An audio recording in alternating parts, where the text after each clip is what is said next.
Today we will start our new session. In BCA, there are three subjects are there. First one is Advanced Java, that is known as J2EE. Second one is ASP.NET, and the third one is Basic Python. Today we will start the subject that is J2EE. In the previous semester, you learned the basic core Java, right? So in the core Java, you understand and you learn what is the basic components are there, how to compile the Java program, how to run it, then how you can apply the basic OP features in Java, and how you can create a class, how can you create packages and all the things. Then there are some graphical interface or graphical APIs are also there to learn about the GUI and how to you use the graphical interface in Java, right? So in this you learn about the applet and the swing components for that.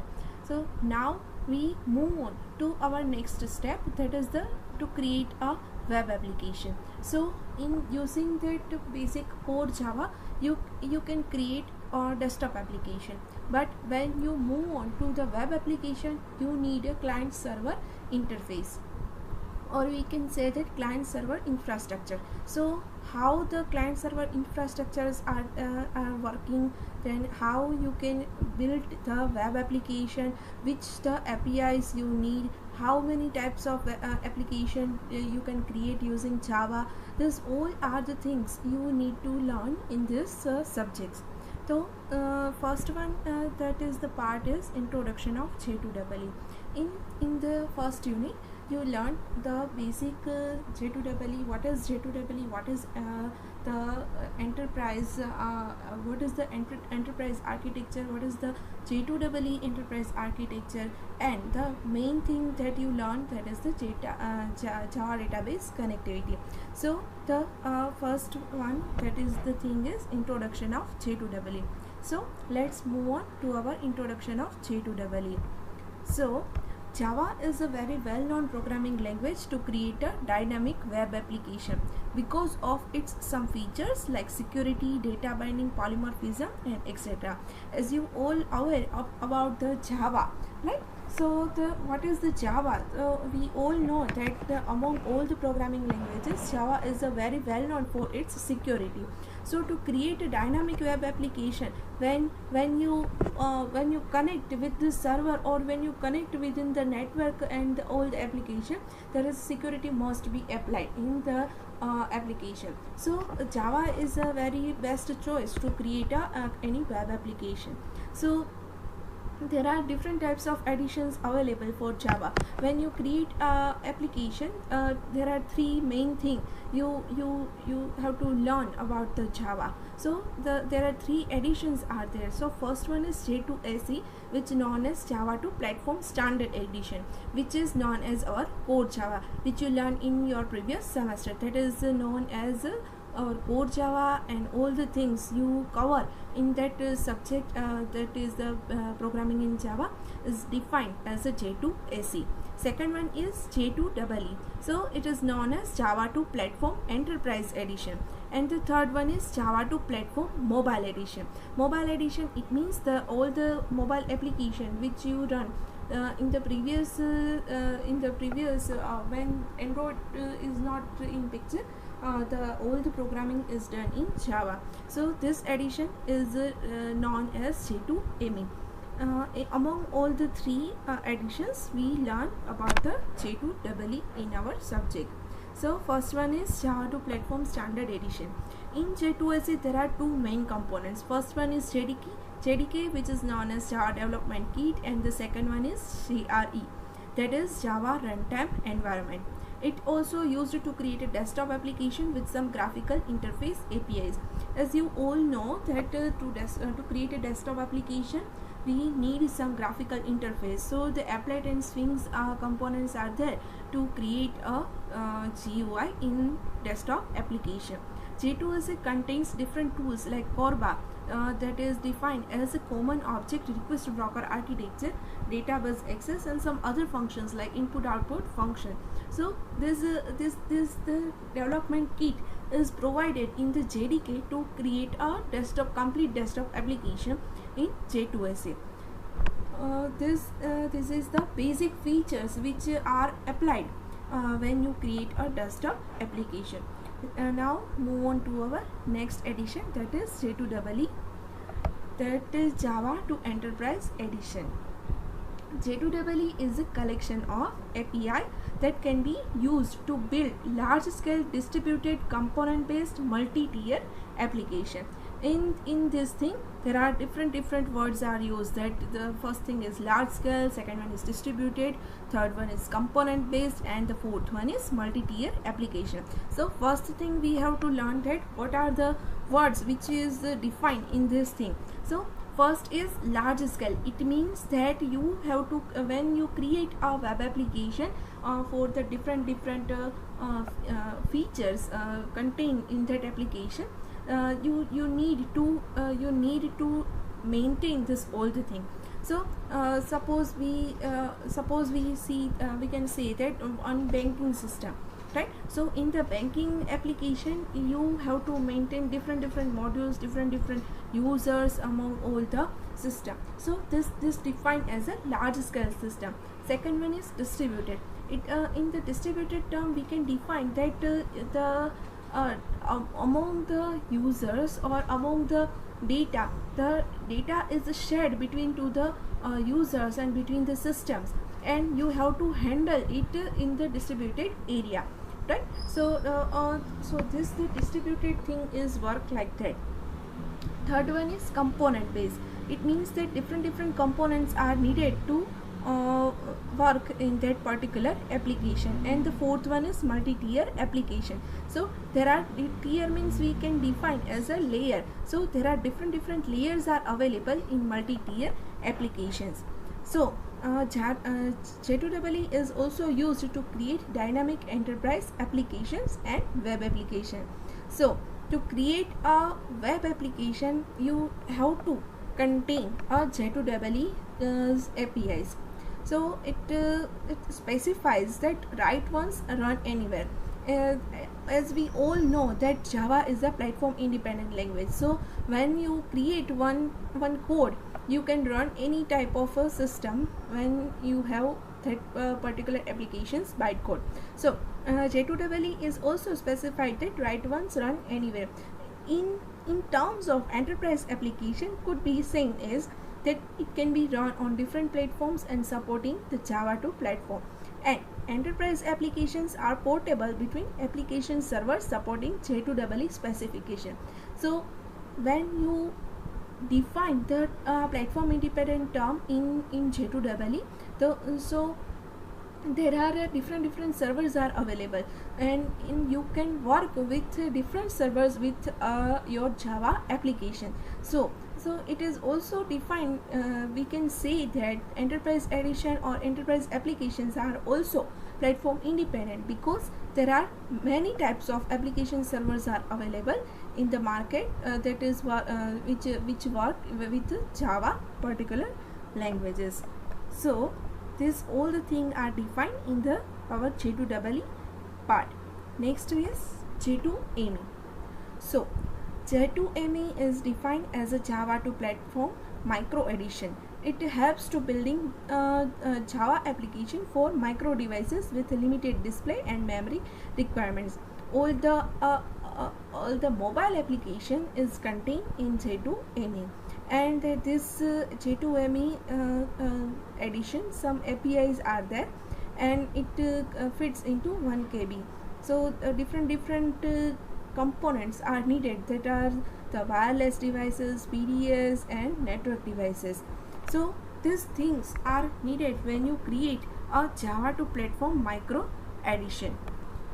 So these components like wireless devices, PDS, network devices are used in J2ME. So wireless devices is used when we remotely access that particular applications. PDA is defined as personal digital assistants which worked with or we can say that particular device which we can run that application, and the network devices which apply the particular which is used to transfer the data.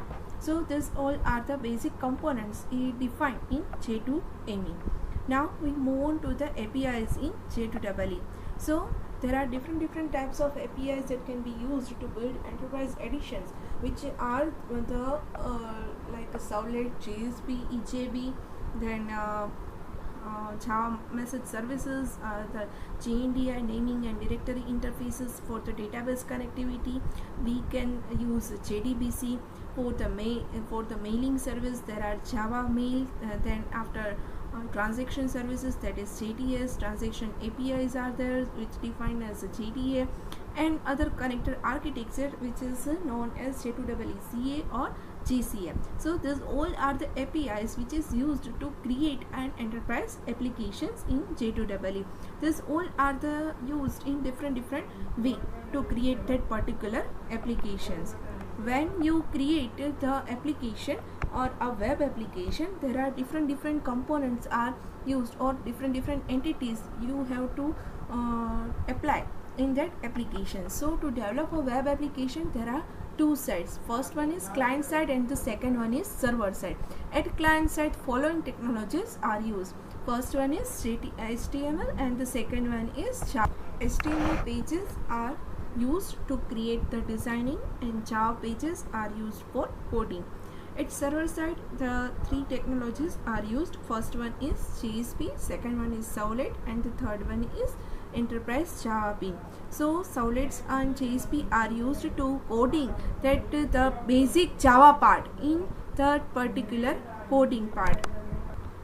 So at the server side, these three technologies are used, that Java Server, JSP, Servlet, and the EJB. These three are the main things for the server side scripting languages, and it code at the server side. So it is used at the server side. The to coding part is done. Now we move on to the enterprise architecture. First one, we should know that what is the enterprise architecture. An enterprise architecture is a conceptual blueprint that defines the structure and operation of a system. So it is that overview. Enterprise architecture defines the overview of the system, and what are the functionalities of that system performed. It defines by that enterprise architecture.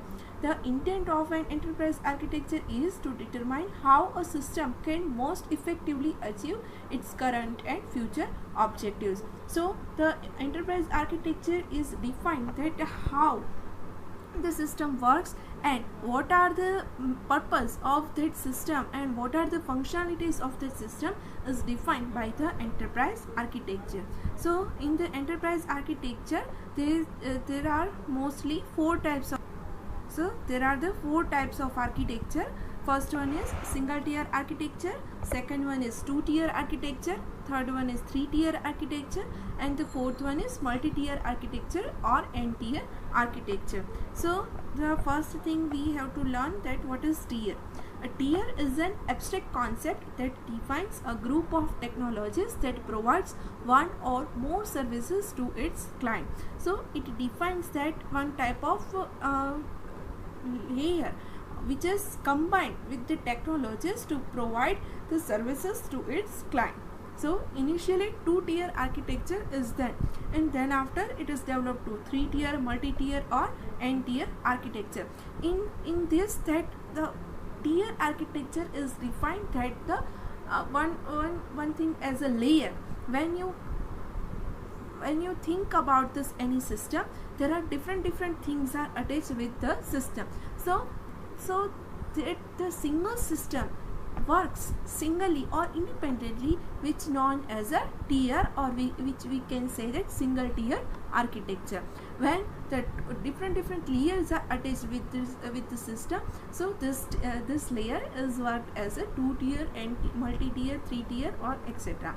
So After the developing the three-tier architecture, multi-tier architecture is developed for to bring out the flexibility of the design, or to working that how or we can say that to flexible working we perform, or that the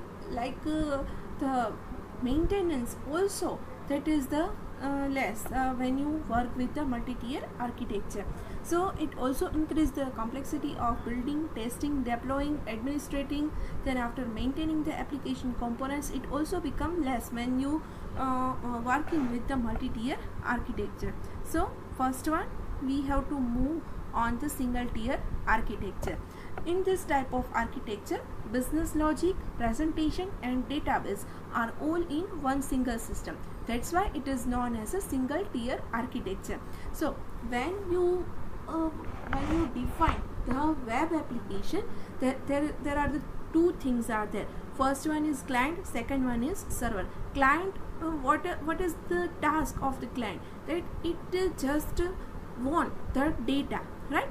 So for that data, it requests that particular data and it is sent by to the server, and it is sent to the server. What is the task of server? Server has a task to respond the request which is come from the client. So this is the main task of client and server. Always client performs a request and the server gives the response to the client which come from the client. So when a single system performs this both tasks, it defined as a single tier architecture. So when you define any system or any application, there are three things are there. First one is presentation part, second one is business logic part, and the third thing is database part. What is the presentation part? So presentation part is the thing that you that the client interacts with the thing, or we can say that graphical user interface. The when you operate any application, the screen where you come with or you interact with that system, that part is defined as a presentation part. After interaction with the client, all the hidden thing is done. That part is known as business logic. So all the background process that performs when you work with any application, the background process is done is defined as a business logic. And the data, when all the data is come from store or maintain, that is the thing is database part. So this all the three things in one system, that is known as a single tier architecture. So in the single system, client is there and server is also there. Client is sent the request and that same system generates a response and give the response to the client part or the client system part.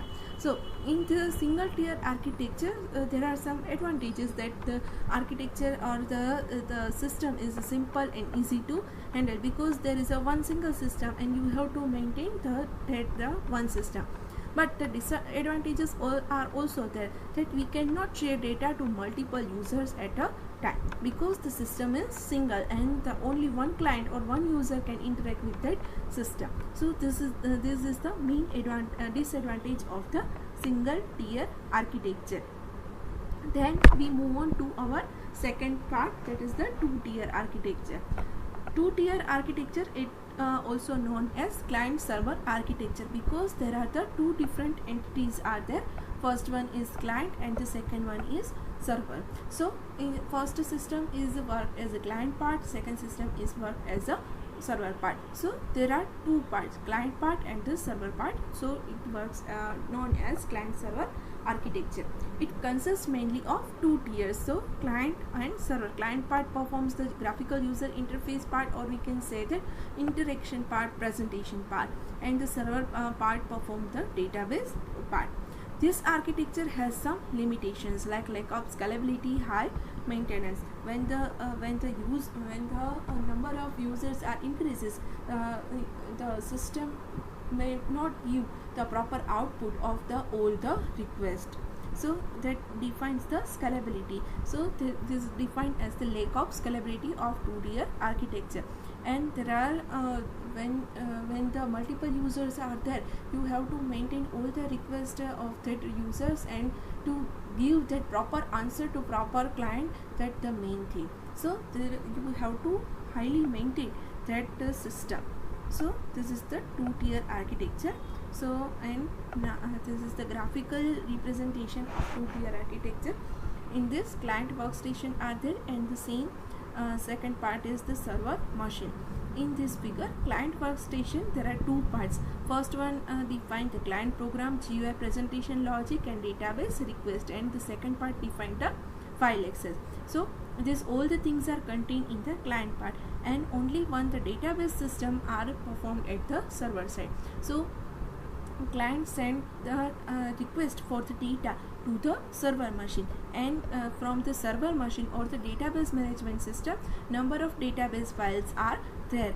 So for to handle the request or to give the response to the client, we have to find out the proper response or proper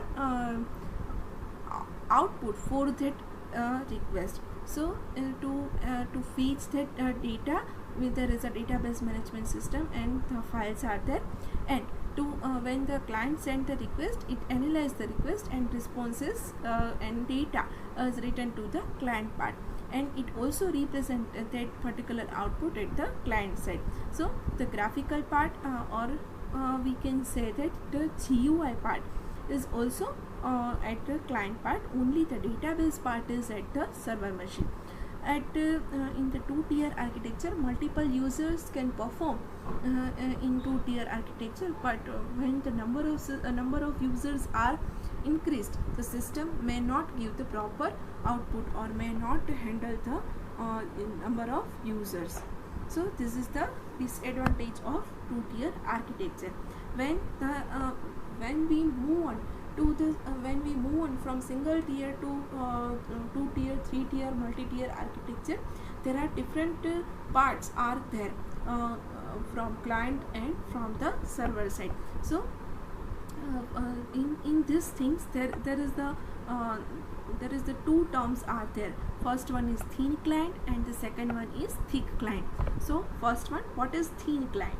In the two-tier architecture, presentation manager resides only with the client tier. Then such client is called thin client, with the other presentation logic, application logic, business logic, data logic and database manager reside with the server side. So this defined as the thin client. Thin client has only one component or one entity, that is the presentation manager. So client tier also, or we can say that client tier has only one thing, that works to send the request with GUI, right? So this defined as the presentation manager, while at the server side there are different entities are there.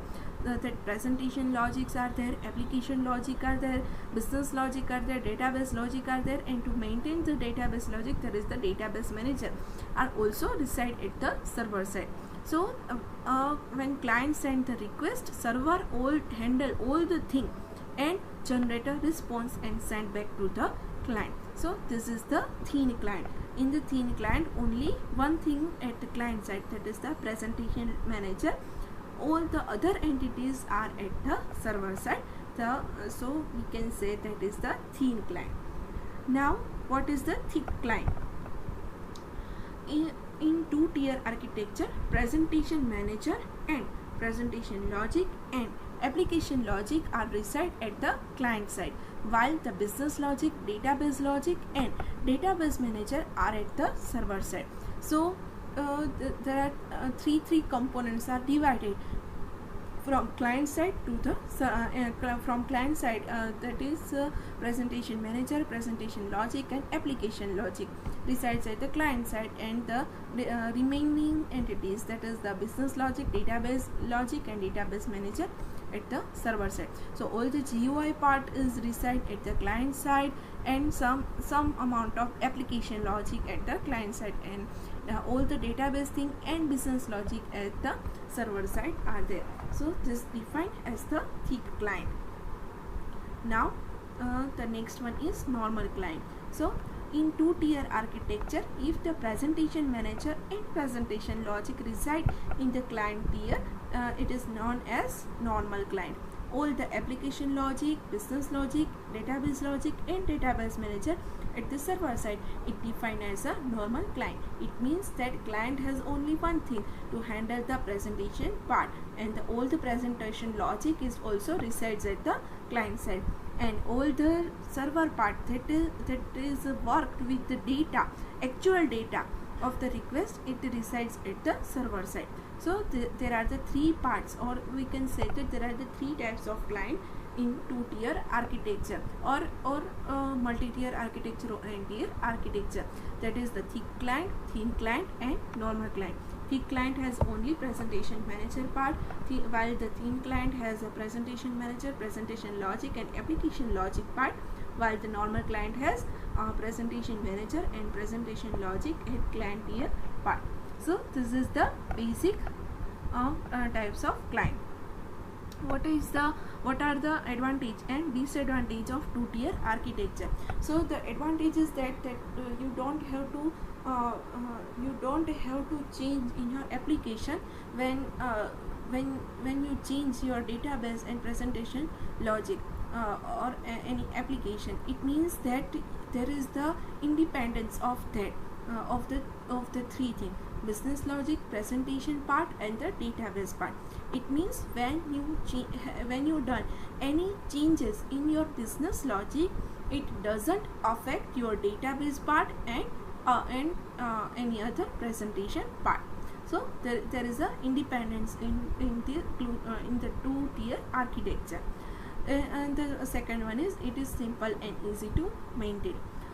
But some disadvantages are also there, that when number of users increases, performance will be decreased because it hard to handle, and then difficult to handle database server because all the database files are reside at the server side, and the number of users are increases. So that server have to fetch that which type of data is reside in the database part, and how the request is handled, and how to respond that particular request, and appropriate output or response is given to the client. So this is the difficult to handle and not portable to other database server. So that these are the disadvantages of two-tier architecture. Now we move on to three-tier architecture. So this is the three-tier architecture. In the three-tier architecture, there is the three parts are there, or we can say that entities are divided into three. The first one part is presentation or presentation logic part. Second one is business logic part, and the third one is database logic and database management manager part. So this there are the three tier divided according to the presentation, business and database logic, which defined respectively as client tier, business tier and server tier. At the client tier, all the things which are interacted with the client and handled by the client tier. So there are the thin client, thick client are there, web client are there, and standalone application also reside at the client tier part. Then after presentation, or we can say the graphical user interface components are also reside at the client side, or all the graphical related to the graphical thing, it is reside at the client side. Then after presentation logic is also reside at the client tier. Then after we the second tier is comes in picture, that is the business tier. All the business logic, or we can say that actual task which is done by the application is it is known as business logic. It will reside at the business tier. And the third thing is the server tier, which handles all the data that maintained and stored in the database manager and database logic. So in the database storage part, there are different types of things that is maintained, like the files and disk storage, databases or etc. thing that the data is stored in different types at the database storage. So these three tiers are the most important part in your web application, because when you create your web application, whole thing is divided in this part, right?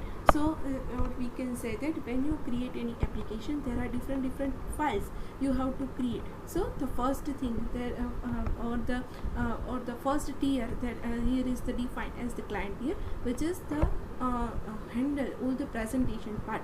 So normally we all the thing we normally the perform we presentation part using HTML, right? So it's UI which is performed for the web application that is handled by the client tier. So for example, we can say that HTML files is considered at the client tier in the presentation part.